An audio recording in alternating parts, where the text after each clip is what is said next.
Hello, Abuti. Say hello to the children. Dumelang bana. Today, we're learning about family. Are you ready, kids? So, in this family, there is a father, there is a mother, a brother, and a sister. Now let's learn the words in Sepedi. What is the word for father in Sepedi? Tate. Very good. Tate. And do you know what the word is for mother in Sepedi?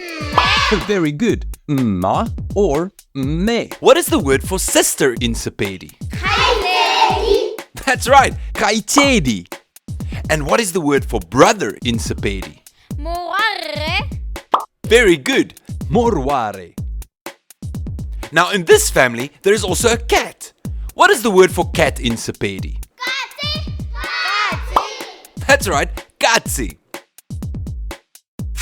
And do you know what the word is for dog in Sepedi? Mja. Very good. Mcha. So, we have tate, Tate. mme, Me. morware, Moare. kaitedi. Kaitedi. We have mcha Mja. and katsi. Katsi. And now you can use these words in sentences.